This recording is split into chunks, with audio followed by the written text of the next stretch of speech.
오늘 함께 은혜 나누실 말씀은요, 로마서 3장 1절에서 8절 말씀입니다.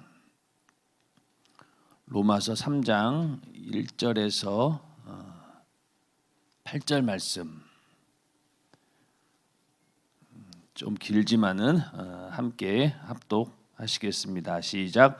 그런즉 유대인의 나음이 무엇이며 할례의 유익이 무엇이뇨? 범사에 많으니 첫째는 저희가 하나님의 말씀을 맡았음이니라. 어떤 자들이 믿지 아니하였으면 어찌하리요? 그 믿지 아니함이 하나님의 믿으심을 패하겠느뇨? 그럴 수 없느니라. 사람은 다 거짓되되 오직 하나님은 참되시다 할지어다. 기록된 바 주께서 주의 말씀에 의롭다함을 얻으시고 판단받으실 때에 이기려 하심이라 함과 같으니라. 그러나 우리 불의가 하나님의 의를 드러나게 하면 무슨 말하리요? 내가 사람의 말하는 대로 말하노니 진노를 내리시는 하나님이 불의하시냐? 결코 그렇지 아니하니라. 만일 그러하면 하나님께서 어찌 세상을 심판하시리요? 그러나 나의 거짓말로 하나님이 참되심이 더 풍성하여 그의 영광이 되었으면 어찌 나도 죄인처럼 심판을 받으리요? 또는 그러면 선을 이루기 위하여 악을 행하자 하지 않겠느냐? 어떤 이들이 이렇게 비방하여 우리가 이런 말을 한다고 하니 저희가 정죄받는 것이 옳으니라. 아멘. 자, 오늘 이 로마서 3장 1절에서 8절 말씀은 어떤 분들은 성경 중에서 가장 어려운 부분이다 이렇게 얘기하시는 분들도 있어요. 그 정도로 아마 여러분도 읽어보셨지만은 도대체 뭔 말인지 전혀 모를 정도로 저도 말씀을 준비하면서 이 로마서 3장 1절 8절 늘 이제 성경 읽으면서 지나갔던 부분인데 정말로 이것이 무슨 뜻인가라고 고민하면서 한 주 동안 이 말씀을 봤어요. 역시 좀 많이 이렇게 헷갈리는 부분도 있고 또 어려운 부분이 있습니다. 그러니까 여러분들 정신을 바짝 차리시고 오늘 드러나야지 다음에 이 부분 읽을 때도 수월하게 읽을 수 있어요.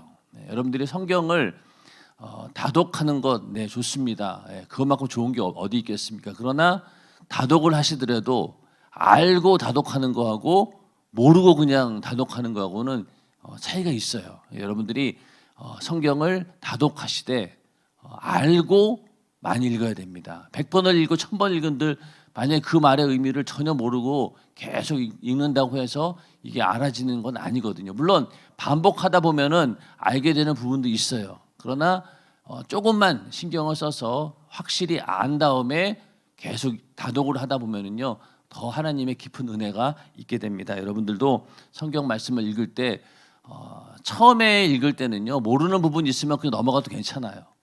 처음에는 왜 아직까지 이제 알아야 될 부분들이 많으니까. 그러나 이제 세월이 지나고 내가 신앙생활도 좀 하고 성경에 대해서 더 알아야 되는 그런 상황이 온다라고 하면은요 모르는 부분을 그냥 지나가서는 안 됩니다. 어떻게든 알고 넘어가셔야 돼요.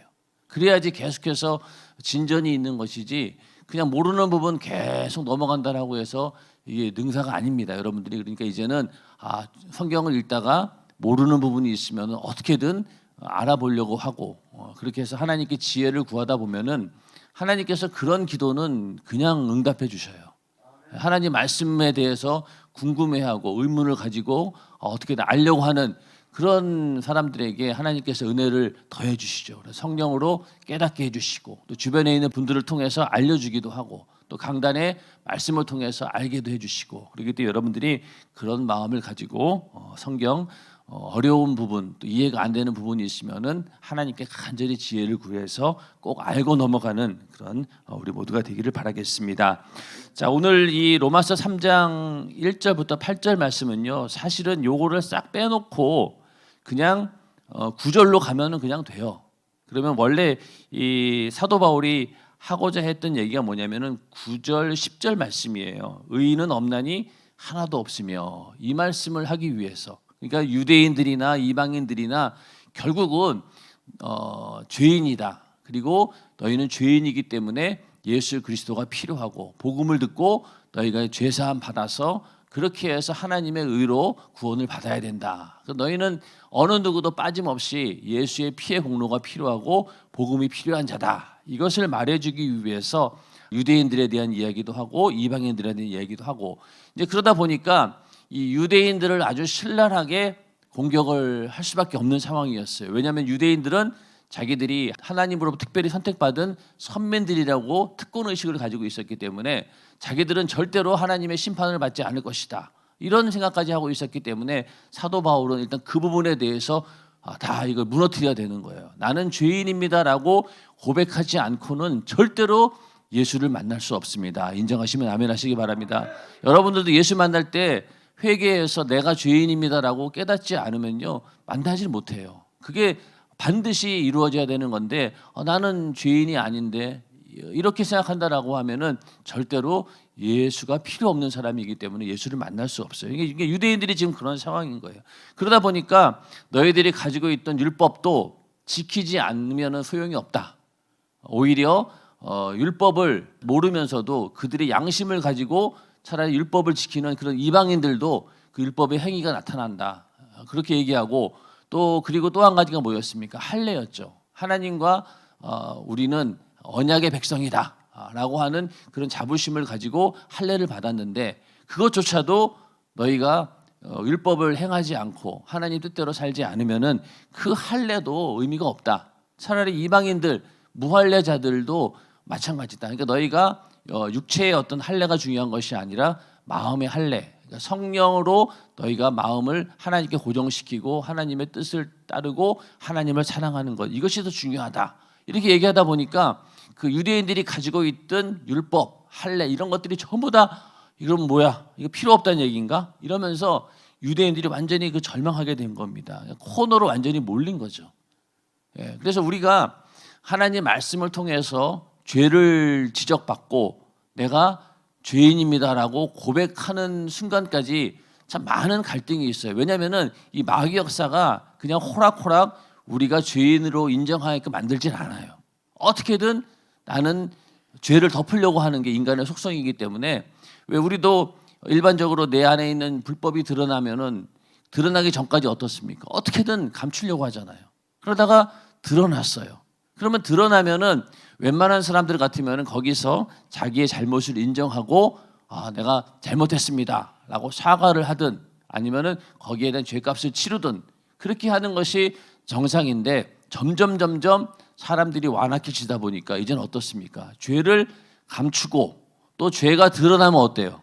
오히려 뻔뻔하게 남의 탓을 하든가 이렇게 죄를 지을 수밖에 없었다라고 하면서 오히려 다른 데다가 그냥 자기 잘못을 뒤집어 씌우고 죄를 합리화시키려고 하는 그런 일들을 요즘에는 많이들 합니다. 그러다 보니까 사회적으로도 이런 문제가 생겼어요. 그럼 분명히 그 문제는 그 집안의 부모의 문제이기도 하고 그 가정의 문제이기도 합니다. 그런데 그런 것들을 이것은 사회에서 국가에서 지원을 해주지 않았기 때문에, 이러한 장치를 마련해 주지 않았기 때문에, 그래서 이러한 범죄를 저지르게 된 것이고 이러한 사고가 일어난 것이다 라고 하면서 자기들의 잘못은 돌아보려고 하지 않고 자꾸만 다른 것을 비판함으로 인해서 그것을 합리화시키려고 하는 이런 모습들을 보이고 있습니다. 그러니까 여기 있는 지금 유대인들도 마찬가지예요. 유대인들도 자기네들이 이제는 거의 코너에 몰려가지고 할 말이 없으니까 나중에 가서는 말도 안 되는 그런 궤변을 막 늘어놓게 됩니다. 그런 상황이 바로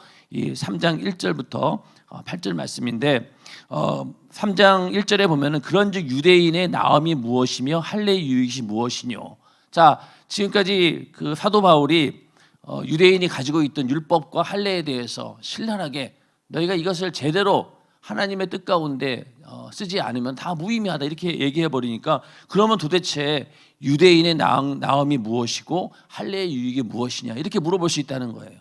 그러니까 사도 바울은 범사에 많으니 첫째는 저희가 하나님의 말씀을 맡았음이니라. 많다는 거예요. 유대인의 특권 그리고 또 할례의 유익 많다는 겁니다. 그 가운데서도 가장 그들이 가지고 있는 특권이 무엇이었느냐? 바로 하나님의 말씀을 맡았다는 거예요. 하나님 말씀을 맡았다. 그런데 하나님 말씀을 맡았고 그러면 또 범사에 많다라고 했는데 한 가지밖에 얘기 안 했잖아요. 근데 그게 어디에 나오냐면은 9장에 가면은요 많이 나옵니다. 로마서 9장을 한번 보겠습니다. 로마서 9장 4절. 9장 4절. 이스라엘 백성들이 얼마나 많은 특권을 누렸는지가 한 번에 나옵니다. 4절 보면은요, 저희는 이스라엘 사람이라 저희에게는 양자됨과 영광과 언약들과 율법을 세우신 것과 예배와 약속들이 있고 5절입니다. 조상들도 저희 것이요 육신으로 하면 그리스도가 저희에게서 나셨으니 저는 만물 위에 계셔 세세의 찬양을 받으실 하나님이시니라. 아멘. 자, 이게 바로 이스라엘이 받았던 누렸던 특권들이에요. 이들이 율법을 하나님의 말씀을 맡고 또 할례를 받고 이러한 특권이 이렇게 많았다는 거예요. 그 가운데서도 가장 큰 특권은 뭡니까? 바로 그 이스라엘을 통해서 하나님의 아들이신 예수 그리스도께서 인류를 구원하기 위해서 오셨다는 것. 이게 그들에게 가지고 있는 최고의 축복이었고 특권이었습니다. 자, 우리 인간이 살면서 하나님께서 가장 우리에게 주신 큰 축복이 무엇일까요? 축복이. 그것은 바로 하나님 말씀을 우리에게 주신 거예요. 하나님 말씀을. 그래서 신명기 8장 3절에 보면은요. 사람이 떡으로만 사는 것이 아니요 여호와의 입에서 나오는 모든 말씀으로 사는 줄을 너로 알게 하려 하심이니라. 예수님께서도 이 말씀을 인용하셨던 것처럼 사람이 떡으로만 사는 것이 아니다. 육신의 양심만 가지고 사는 것이 아니라 하나님 말씀으로 너희는 사는 존재다. 이게 제일로 중요하다. 이 하나님이 우리에게 주신 축복 가운데 가장 큰 축복은 하나님 말씀을 우리에게 주신 거예요. 그걸 우리에게 양식으로 주신 겁니다. 그래서 그 아모스 8장 11절 같은 데서는요. 주 여호와께서 가라사대 보라 날이 이를지라 내가 기근을 땅에 보내리니 양식이 없어 주림이 아니며 물이 없어 가람이 아니요 여호와의 말씀을 듣지 못한 기갈이라. 그러니까 육신의 기근도 그것이 무섭고 두려운 일이지만 그거보다 더 큰 재앙이 뭐냐? 하나님 말씀을 듣지 못하는 기근 현상. 이것이 더 치명적이라는 거예요. 그러니까 우리 인간은 뭐예요? 하나님 말씀이 없이는 살 수 없는 존재다. 그러니까 하나님 말씀이 끊어지는 그런 말씀을 듣지 못하는 기근이 왔을 때, 기갈이 왔을 때 그것은 치명적이다. 그렇기 때문에 우리 인간은 하나님이 주신 가장 큰 축복은 바로 하나님 말씀을 우리에게 주신 거예요. 그런데 그 말씀을 이스라엘 백성들은 아주 오래전에 하나님께서 그들에게 말씀을 주시고 그 말씀을 잘 돌보고 또 지키기를 하나님은 원하셨던 겁니다. 그래서 그 하나님의 말씀을 맡았다는 거예요. 그러니 이스라엘은 굉장히 큰 복을 받은 자들이죠. 왜? 하나님 말씀을 받는 것이 인간의 최고의 축복인데 그 말씀을 아주 오래전부터 다른 국가들은 그냥 그 미개한 나라였는데 하나님의 그 율법을 그들에게 주셔가지고 다른 민족들보다 훨씬 뛰어난 그런 상황 가운데서 도덕적 윤리적으로나 우월한 상태에서 그 말씀을 가지고 살았던 민족이 바로 이스라엘입니다. 그러니까 하나님 말씀을 맡았다는 것, 그것 하나로 이들은 큰 유익이 있었다는 거예요.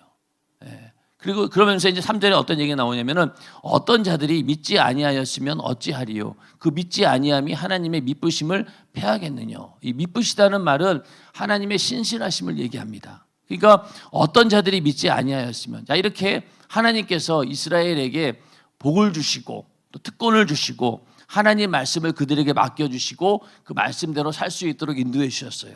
그럼에도 불구하고 만약에 이스라엘이 믿지 아니하였다면, 이스라엘이 지금 사도 바울이 말한 것처럼 이렇게 할례도 필요 없고 모든 율법도 지키지 않은 무의미하다라고 했을 때, 그러면은 이스라엘이 이렇게 실패한 거 아니냐? 이스라엘이 이렇게 구원을 받지 못한다라고 하면은 과연 하나님을 신실하신 분이라고 말할 수 있겠느냐? 이렇게 질문을 하는 거예요. 이런 이야기를 유대인들이 할 수 있다는 거죠. 그러니까 어떤 자들이 믿지 아니하였으면 어찌하리요? 그 믿지 아니함이 하나님의 미쁘심을 패하겠느냐? 자, 그러니까 만약에 이렇게 사도 바울 너의 말대로 유대인들이 만약에 구원받지 못하고 오히려 그 일로 인해서 심판을 받게 된다라고 하면은 하나님의 신실하심, 하나님의 공의로움이 훼손되는 거 아니냐? 그렇게 얘기하는 거예요. 그러니까 이 사람들은, 유대인들은 자기네들이 심판을 받을 것이다라고는 전혀 생각지를 않았습니다. 그들은 자기네들은 정말로 하나님의 특별한 민족이기 때문에 무조건 구원받을 줄 알았던 거예요. 근데 그게 아니라고 하니까 오히려 되묻는 거예요. 이렇게 만약에 이스라엘이 실패하게 되면은 하나님 명예훼손이 아니냐. 그렇기 때문에 하나님은 절대로 이스라엘을 구원하시지 그냥 저렇게 심판받도록 내버려 두지 않는다라고 이렇게 믿었던 거예요. 그런데 그게 아니라는 거죠. 그래서 4절에 그럴 수 없느니라 사람은 다 거짓되되 오직 하나님은 참되시다 할지어다. 이렇게 먼저 말을 합니다. 그러니까 그럴 수 없다는 거예요. 왜? 하나님의 그 선하심, 하나님의 미쁘심은요, 우리 인간이 어떻게 했느냐에 따라서 절대로 좌지우지하지 않아요. 그러니까 여기 말씀대로 사람은 다 거짓되되 오직 하나님은 참되시다. 자, 극단적으로 이스라엘에 있는 모든 백성들이 전부 다 죄를 지어가지고 단 한 명도 구원받지 못하고 그 가운데 하나님의 뜻을 따르는 자가 단 한 명도 없이 완전히 이스라엘 백성들이 건드릴 것이 아무것도 없는 그런 상태였다 할지라도 하나님은 그들을 심판하신다는 거예요. 인정하시면 아멘 하시기 바랍니다. 자, 오늘날도 마찬가지예요. 오늘날도 아무리 대단한 교회에서 또 성령 충만한 교회에서 우리가 여기 함께 신앙생활을 하고 있지만은 그러나 하나님은 절대로 그 개개인의 죄를 그냥 간과하지 않으신다는 거예요. 반드시 그 죄의 대가를 치를 수밖에 없도록 하나님 심판하신다는 거예요. 그러기 전에 우리는 어떻게 해야 돼요?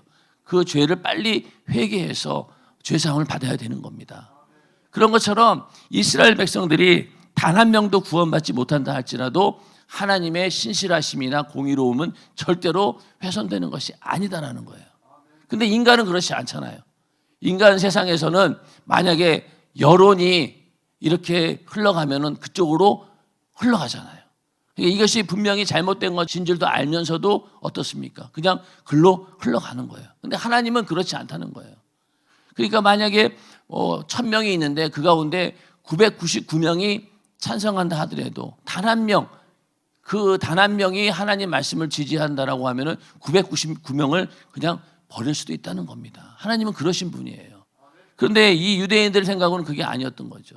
자기네들이 만약에 망하면은 이스라엘이 망하게 되면은 하나님의 명예가 훼손이 되는 것이고 이방 사람들, 이방 국가들이 어떻게 생각하겠느냐.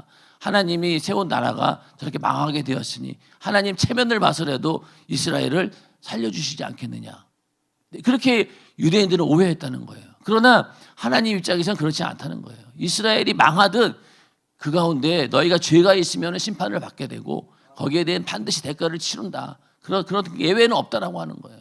그러나 실제적으로 어떻습니까? 아무리 이스라엘이 타락한다 하더라도 그 가운데는 하나님을 향한 믿음을 가진 신실한 자들이 항상 남아 있었어요. 그들로 인해서 그 이스라엘은 유지되어 왔던 겁니다. 그러니까 하나님 입장에서는 너희가 어떤 자들이 믿지 아니었다라고 해가지고 하나님의 공의와 하나님의 신실하심이 절대 무너지지 않는다는 겁니다. 오늘날도 마찬가지예요. 만약에 인류의 모든 사람들이 예수 안 믿고 다 지옥 간다 하더라도 하나님의 공의는 그대로 실현되는 겁니다. 인정하시면 아멘 하시기 바랍니다. 그러니까 하나님은 어떤 면에서는 두려운 하나님이시죠. 그래서 하나님의 그 구원 계획은 인간이 어떻게 하냐에 따라 가지고 바뀌거나 변하지 않습니다. 그대로 하나님께서는 자기의 어떤 그 일을 끝까지 이루시는 분이셔요. 빌립보서 1장 6절에 보면은 너희 속에 착한 일을 시작하신 이가 그리스도 예수의 날까지 이루시리라. 이건 변함이 없는 거예요. 그냥 끝까지 그대로 가십니다. 그렇기 때문에 거기에 대해서 다른 얘기 하지 말라는 거예요. 그러면서 기록된 바 주께서 주의 말씀에 의롭다함을 얻으시고 판단받으실 때에 이기려 하심이라 함과 같으니라. 자, 그러면서 구약에 있는 말씀을 인용하는데 이것은 시편 51편 4절에 있는 말씀입니다. 시편 51편 4절은 어떤 내용입니까? 다윗이 우리아의 아내를 범하고 나서 간음한 다음에 나단 선지자에 의해서 그 죄가 드러나게 됩니다. 그러면서 그 죄가 드러나면서 뜨겁게 회개하는 그런 장면이 나오는 부분이 바로 시편 51편인데, 자, 여기서도 다윗도 마찬가지예요. 다윗은 그 당시 통일 왕이었잖아요. 남과 북을 통일한 대단한 권력을 가진 자였습니다. 자, 그러면은 그 왕 입장에서 물론 그 남편이 있는 여자였지만은 그 당시 그 왕의 권세로 그런 것 좀 하나 못할 권리가 없겠어요. 왕의 모든 것들이 다 자기 소유인데. 그러니까 다윗도 처음에 자기가 이 우리의 아내를 범하고 그랬을 때 죄책감을 가졌을 거예요. 그런데 그 죄책감보다 더 앞섰던 것이 무엇이냐면은 그래 내가 왕인데 그래도 이스라엘의 왕인데 이 정도는 하나님도 인정해 주시지 않겠느냐 이러면서 처음에는요 그 죄를 슬쩍 넘어가려고 무던히 애를 썼어요. 그래서 이 왕이니까 얼마나 화려하게 제사를 드릴 수 있었겠습니까? 더 성대하게 제사를 드릴 수 있었겠죠. 그러면서 뜨겁게 하나님 앞에 회개하는 척 했을 거예요. 그런데 하나님은 그 회개를 받지 않으셨어요. 결국은 나단 선지자가 와가지고 정확하게 그 죄를 지적합니다. 그러면서 하나님께서 원했던 게 무엇이었어요? 상한 심령을 가지고 나오라는 거예요. 정말로 네가 그 죄에 대해서 잘못을 인정하고 회개하는 마음으로 상한 심령을 가지고 나오라는 겁니다. 그 전까지는 하나님께서 인정하지 않는다는 거예요. 그런 것처럼 유대인들도 마찬가지예요. 유대인들도 너희가 지금 그렇게 교만해서 우리가 이렇게 하나님의 선택받았는데 우리를 그냥 어떻게 할 수 있겠습니까? 이렇게 나올 게 아니라 너희도 이 다윗처럼 완전히 무릎 꿇고 두 손 들고 나는 죄인입니다라고 인정하고 나오라는 거예요. 그래서 여기 보면은 주께서 주의 말씀에 의롭다함을 얻으시고 판단 받으실 때에 이기려 하심이라. 그러니까 하나님은 이 모든 이 판단 가운데서 반드시 승리하시는 분이에요. 만약에 이 문제를 놓고 법정에서 이렇게 논쟁이 벌어졌다라고 하면은 무조건 하나님은 이기시는 거예요. 왜? 하나님은 공의로우신 분이기 때문에 무조건 이기는 거예요. 그러니까 다윗도 나중 가서는 이 항복을 하게 되는 겁니다. 이제는 내가 지금까지 이렇게 이리저리 피하려고 했지만 피한다고 될 일이 아닙니다. 무조건 저는 죄를 인해서 범죄했기 때문에 하나님 앞에 잘못했습니다라고 완전히 이렇게 무릎 꿇고 나올 수밖에 없다는 거예요. 근데 이거를 우리 인간들은 안 하려고 한다는 거죠. 처음에 말씀드린 것처럼 어떻게든 우리는 이 죄를 감추려고 합니다. 은폐하려고 하죠. 그래서 처음에 사람들은 죄 짓는 것을 일단은 무서워해요. 이게 첫 단계예요. 그런데 그 단계에서 조금 더 완악해지기 시작하면은 절대 회개하지 않아요. 회개하지 않습니다. 내가 죄인 거를 발견을 해도 나는 괜찮겠지. 나는 뭐 이런 사람이니까. 나는 지금까지 하나님 앞에 이렇게 충성해 왔으니까 이 정도는 넘어가 주시겠지. 이러면서 점점 회개하지 않습니다. 그 다음 단계가 뭐냐면은 죄를 합리화시키는 거예요. 오히려 더 뻔뻔하게. 내 죄는 내가 이렇게 죄를 지은 것은 이런 이유 때문이야. 이거 뭐 당연히 인정해 주는 거 아니야? 이러면서 오히려 자기를 합리화시킵니다. 그렇게 점점 인간들이 완악해지는 거예요. 우리도 하나님 말씀 앞에 죄가 드러났을 때 이런 모습들을 보이죠.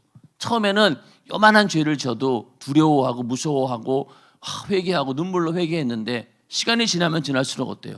이 정도쯤은 그래 내가 뭐 교회 생활 뭐 한두 해 한 것도 아니고 뭐 몇십 년 했는데 이 정도는 하나님도 인정해 주시겠지. 내가 잘한 게 더 많으니까 이 정도는 그냥 넘어가 주시겠지. 아니라는 거예요.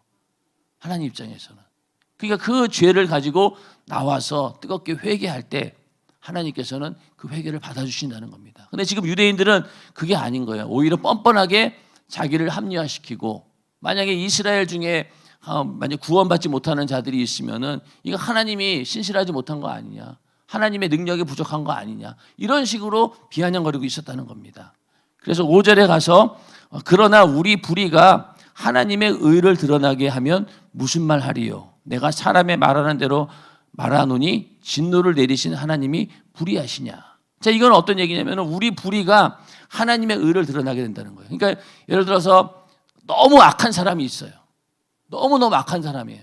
근데 너무나 그 사람이 악하다 보니까 그 옆에 있는 다른 사람이 너무 선해 보이는 거예요. 그러나 하나님 봤을 때 어때요? 죄의 경중이 어째 똑같은 죄인이에요. 그런데 이게 너무나 죄가 크다 보니까 오히려 하나님의 의가 더 드러나 버리는 거예요.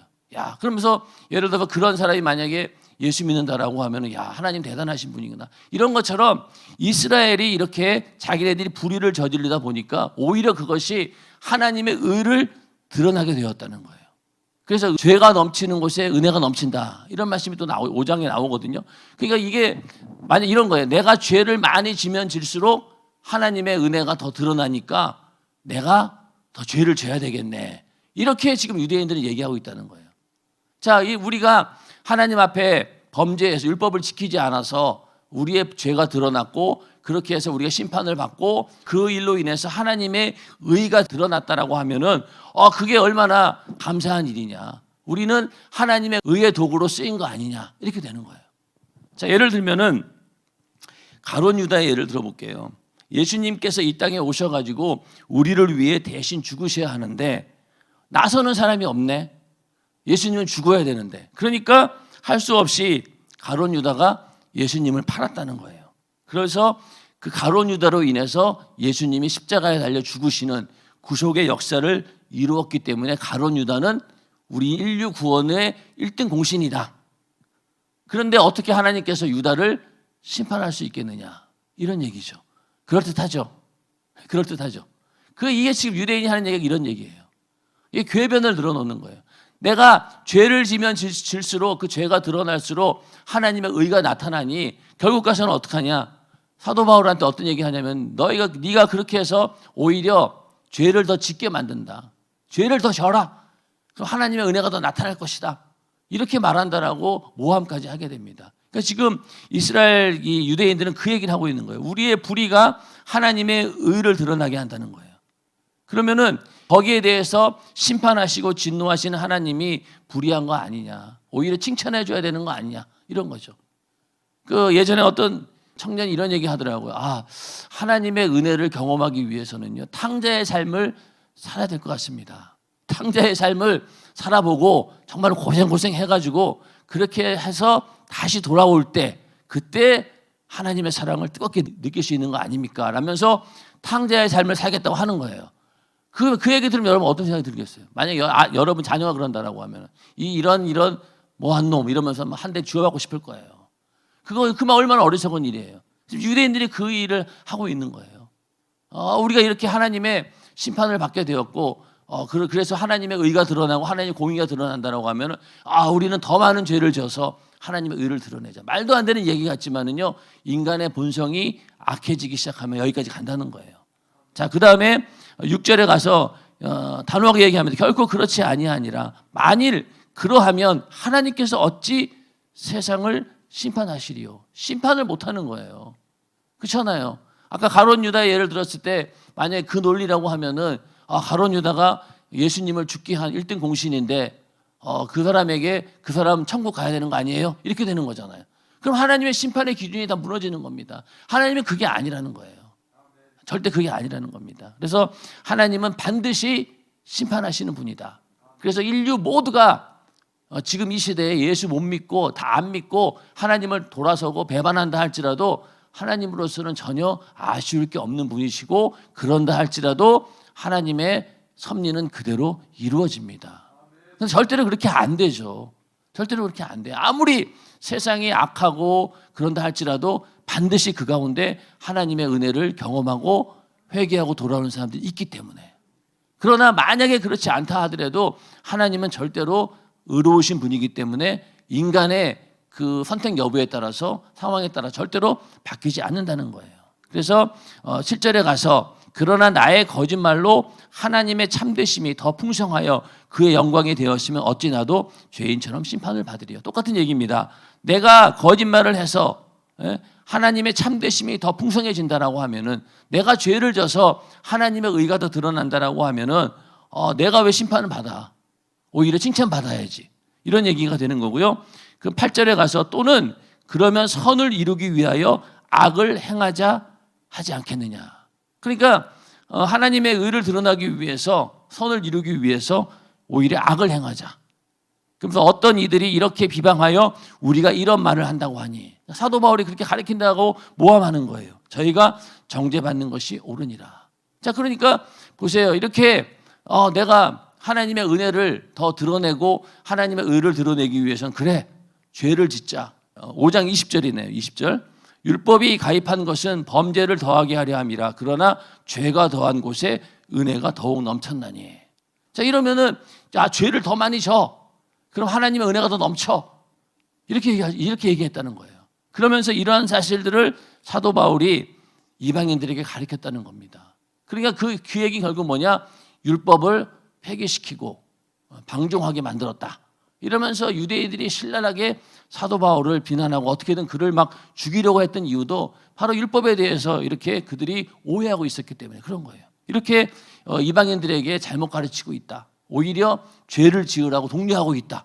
이런 식으로 모함한다는 겁니다. 그래서 오늘 3장 1절부터 8절에 있는 이 말씀은 바로 이런 거예요.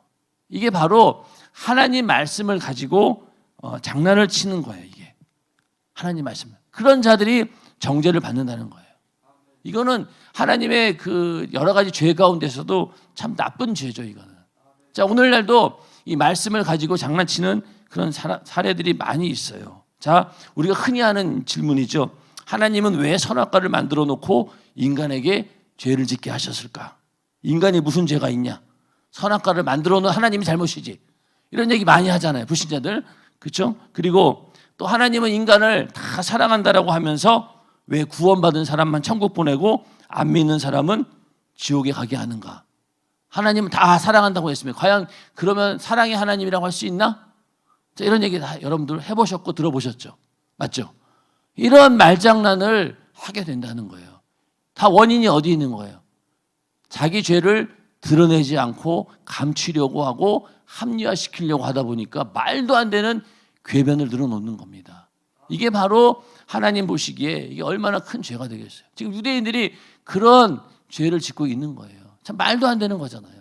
하나님의 은혜를 드러나기 위해서, 하나님의 의를 드러내기 위해서 죄를 짓자, 이게 말도 안 되는 거죠. 그러나 이 유대인들은 이게 이렇게 생각할 수밖에 없는 게 자기네들은 절대로 심판받지 않는다. 자기네들은 의롭다라고 하는 생각을 떨쳐버릴 수가 없는 거예요. 그러다 보니까 그거를 끝까지 고수하려다 보니까 어떻게 되는 거예요? 이런 궤변까지 늘어놓게 되는 겁니다. 여기 아까 그 선악과라든가 하나님의 사랑에 대한 천국 지옥에 대한 얘기들도 그렇게 불신자들이 하는 이유가 뭐 어디 있겠어요? 예수 안 믿으려고 바둥바둥 거리다 보니까 그렇게라도 궤변을 막 늘어놓는 거예요. 그러면은 그냥 들어보면 그럴듯하잖아요. 그러다 보니까 어떤 사람들은 그 말에 현혹이 되어가지고 그래 하나님은 사랑이시라고 해놓고 지옥이라는 걸 만드는 것 자체가 이해가 안 되지. 자기를 사랑하는 자녀라고 해놓고 자녀가 좀 잘못했다고 지옥에 보내? 그것도 한두 해도 아니고 영원히 나올 수도 없게. 야, 하나님은 그런 잔인한 하나님이야? 사랑의 하나님인데 거기서 좀만 생각을 잘못하게 되면은요 모든 사람들이 구원을 받는다라고 하는 생각으로 빠져들게 되는 거예요. 그래서 이 신학이 무서운 게 뭐냐면은 이러한 궤변에 빠질 수 있다는 거예요. 자, 그러다 보니까 실제로 많은 신학자들 가운데 또 어떤 목회자는 하나님은 사랑이시기 때문에 지옥이라고 하는 것도 언젠가는 거기서 나올 때가 있다는 거예요. 세월이 한참 지나고 어느새 지나고 나면은 지옥에서도 인간들이 다 하나님의 은혜로 나오게 된다. 그래서 모든 사람들이 구원을 받게 된다. 이렇게 얘기하는 사람들도 있어요. 왜? 하나님은 사랑이다라고 하는 그거 하나만 알기 때문에. 그러나 하나님은 사랑이시지만은 분명히 공의의 하나님이십니다. 그렇기 때문에 공의와 하나님의 사랑이 동시에 다 만족이 되어야 되는 것이지 어느 것 하나 빠지면 안 되는 거예요. 자, 그래서 하나님의 공의와 하나님의 사랑을 완벽하게 동시에 실행한 것이 무엇입니까? 바로 예수 그리스도의 십자가 사건이에요. 하나님의 아들이 십자가에 달려 죽는 것 외에는 죄의 값은 사망이라고 하는 하나님의 공의와 또 인류를 다 살리고자 하는 하나님의 사랑을 동시에 완벽하게 이룰 수 있는 방법은 하나님의 아들이 십자가에 달려서 죽으시는 방법밖에 없는 거예요. 그 정도로 하나님은 공의로우신 분이라는 거예요. 절대로 예외가 없다는 거죠. 그런데 이렇게 궤변을 늘어놓는 것, 이런 모습들이 유대인들의 모습인 거예요. 결국 이 9절에 가서 유대인이나 헬라인이나 다 죄 아래에 있다고 우리가 이미 선언하였느니라. 이 결론을 내리기 위해서 여기까지 온 거예요. 그러니 이 사도 바울 입장에서는 얼마나 이게 사실은 그냥 지금 성경으로 기록돼서 우리가 보니까 이렇게 한 거지 얼마나 많은 유대인들과 논쟁이 있었고 논쟁으로 끝났겠어요? 목숨의 위협을 당했겠죠. 왜? 유대교의 전통이 다 무너져 버리고 그들이 가지고 있던 기득권들이 다 무너져 버리는 상황이고 그 당시 정치적으로 다 실권을 쥐고 있는 자들이 유대인들이었는데 사도 바울을 그냥 뒀겠어요? 죽이려고 했죠. 엄청난 그냥 그들에게는 정말로 적인 거예요. 그럼에도 불구하고 사도 바울은 끊임없이 그들에게 설득을 합니다. 왜? 자기도 유대인이니까. 그 유대인들이 이렇게 하나님의 심판을 받고 버려지는 것을 도저히 감당할 수 없었던 거예요. 그런 마음으로 유대인들을 설득을 하는 겁니다. 그래서 결론에 가서는 모든 인간은 죄를 벗어날 길이 없다. 오늘날도 마찬가지입니다. 오늘날도 어느 누구도 죄를 벗어날 길이 없는 거예요. 그래서 우리는 항상 나는 죄인입니다. 그것이 그냥 기독교의 어떤 용어로서 기독교인들은 그렇게 하니까 그런 거다, 이게 아니라 실제로 나는 이 죄에서 벗어날 수 없는 존재이구나라는 것을 늘 인정하고, 그래서 나는 예수의 피의 공로가 필요하고 또 성령 충만의 역사가 필요한 겁니다. 이런 고백이 있어야 된다는 거예요. 그래서 성령 충만함이 그렇게 중요한 이유는 뭐라고 했어요? 자주 말씀을 드렸죠. 성령 충만은 우리가 죄를 지은 후에 회개하는 것도 물론 우리에게 주신 은혜지만은 더 큰 은혜는 뭐냐? 사전에 죄를 짓지 않도록 성령께서 우리와 함께 하시는 거. 이게 더 큰 은혜예요. 근데 이걸 사람들은 몰라요. 그냥 예수의 피에 죄진 다음에 회개하면 되지, 거기까지는 잘 아는데 그 전에 죄를 막을 수 있는 방법, 성령 충만에 대해서는 이해하려고 하지 않아요.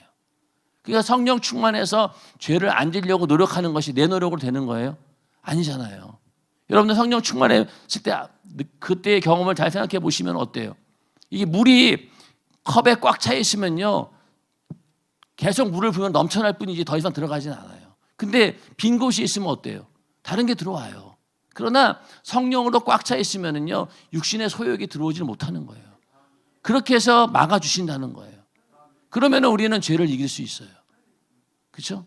그렇기 때문에 우리는 죄인이라는 고백을 먼저 내가 죄를 지을 수밖에 없는 근성도 있고 속성이 있고 원래 그런 존재다라는 것을 인식하라는 거예요. 성령 충만함이 떨어지면 그대로 육신의 소욕이 들어옵니다. 맞습니까? 다 경험해 보셨잖아요.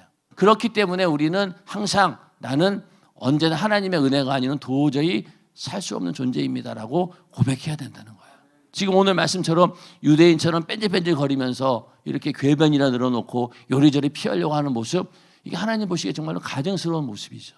우리 안에도 이런 모습이 있지 않나 잘 살펴보시면서 하나님 앞에 두 손 들고 나는 죄인입니다라고 나갔을 때 하나님이 그 죄를 보고 심판하시기 위해서 우리를 율법 가지고 죄를 지적하는 겁니까? 아니잖아요. 살려주시기 위해서, 너를 구원해주기 위해서 죄를 들고 회개하고 나오라는 거잖아요. 의도가 다르잖아요. 그러니까 우리는 죄를 가지고 나가면 나갈수록 하나님이 더 큰 은혜를 주시는 거죠. 그래서 여기 유대인들처럼 내가 은혜를 더 받기 위해서 죄를 더 짓자, 이거는 말도 안 되는 이야기죠. 이거는 마귀가 주는 생각입니다. 절대로 우리는 이러한 헛된 생각, 그런 궤변에 절대로 속아서는 안 되는 것이죠. 항상 하나님 앞에 진실되게 내가 죄가 드러났으면 그대로 인정하고 무릎 꿇고 하나님께 용서를 구하고 속죄를 구하는 것, 이것이 정말로 겸손한 자의 모습입니다. 자, 오늘 하루 살면서 또 우리가 앞으로 살아가면서 오늘 말씀을 잘 기억하면서 절대로 이러한 궤변에 이런 논리에 빠져서는 안 됩니다. 하나님 앞에 정직한, 하나님이 우리에게 신실하셨던 것처럼 우리도 최대한 하나님 앞에 신실함을 가지고 나가서, 그랬을 때 하나님의 은혜가 우리 안에 더 크게 넘칠 줄로 믿습니다. 오늘 우리의 삶이 그런 삶이 되기를 바라고, 우리 평생의 모든 삶이 나는 죄인이고 예수의 피가 없이는 절대로 살 수 없는 자요, 성령 충만 없이는 절대로 살 수 없는 자입니다 라는 그런 고백이 늘 넘쳐나기를 주님의 이름으로 축원합니다.